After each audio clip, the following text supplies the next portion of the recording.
I was puzzled about the missing $120,000 until my husband, Jerry, came home and explained that it was all a misunderstanding. A month later, Megan started calling me repeatedly. I ignored the calls at first, but after seeing over 90 missed calls on my phone, I felt I had to answer. When I did, Megan's voice was angry, accusing me of ignoring her. She seemed to feel wronged, but I saw it as a result of her assumptions. I am Lily, a 40-year-old freelance jewelry designer, busy with work and hoping to have children someday.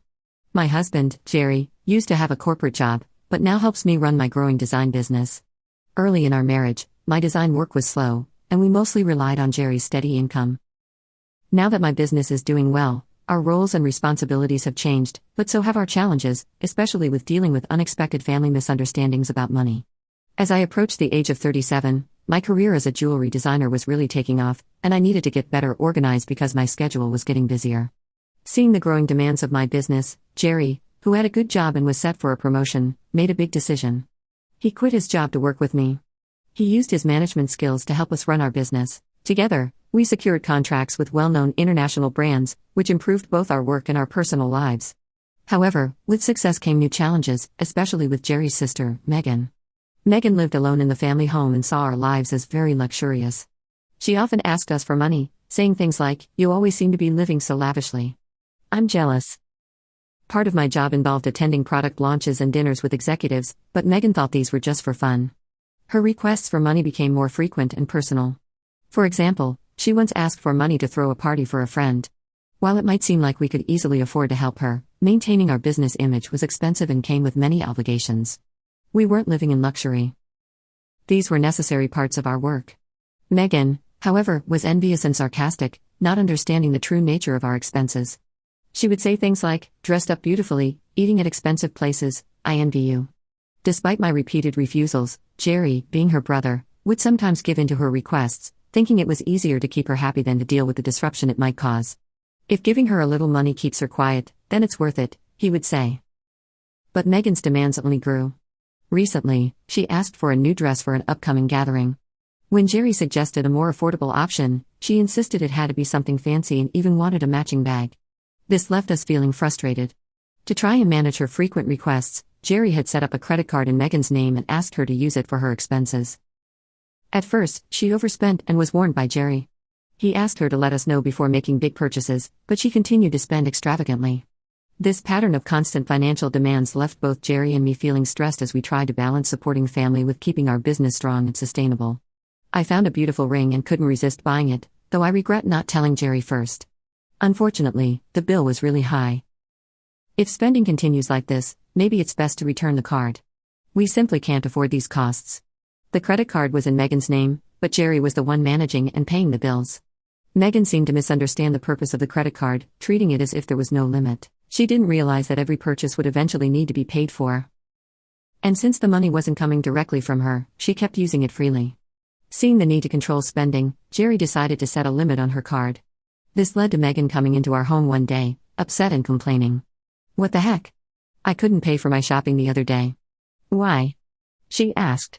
We explained that her excessive spending was straining our finances, which meant we had to lower her monthly limit. "It's still enough, right?" Jerry asked, trying to keep things peaceful. Megan protested, saying, "You two are still dressing up and going to fancy places.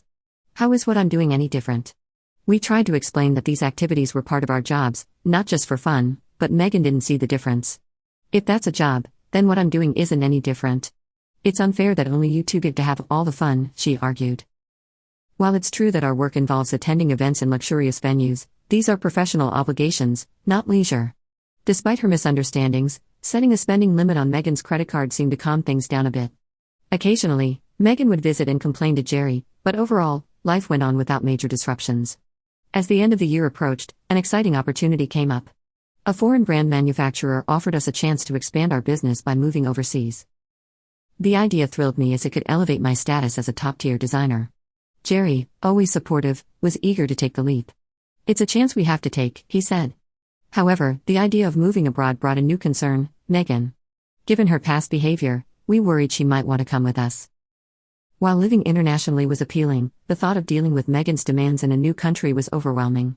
When we shared our plans to move overseas with Megan that weekend, she reacted exactly as we expected.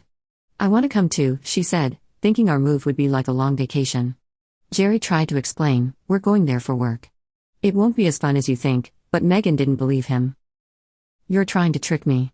You plan to live even more lavishly without me around," she accused. "We're not moving there permanently. We'll come back after our work is done," I tried to reassure her, but Megan shot back, "You say that, but you're planning to leave me behind, aren't you?" Jerry and I were tired of having the same argument over and over. To find a middle ground, Jerry suggested, "Okay. We can't take you with us, but how about we pay for a week-long trip for you instead?" Megan's mood brightened. "Really? Are you sure?" she asked. "We'll cover your flight and hotel, but you'll need to handle the rest," Jerry confirmed.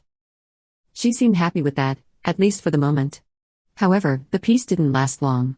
A few days later, while Jerry was busy with the move preparations, Megan showed up unexpectedly. "Hey, Lily," she said. "I want to shop over there too. Can you give me some money?" "What about the card Jerry gave you?" I asked, knowing she had a credit card for such expenses. Megan's face dropped. "That's the thing. Jerry took it away from me the other day," she admitted. It seemed she had been spending too much, and Jerry, anticipating the challenges of managing money with different currency rates overseas, had taken the card away. "I don't have that kind of money on hand either. I can't give you money without Jerry's approval," I said, suggesting she ask Jerry. Megan got frustrated. "It's no use asking him. That's why I'm asking you."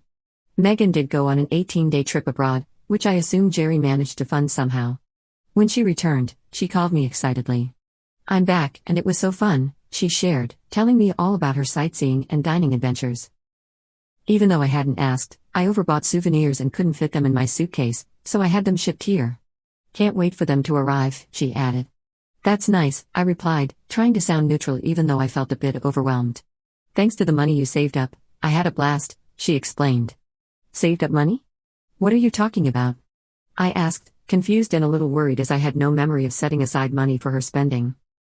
"I found it in your house's sideboard drawer," Megan said, claiming she took $120,000. I was shocked. Why would such a large amount of cash be kept at home, especially in a drawer where anyone could find it? Confused, I confronted her.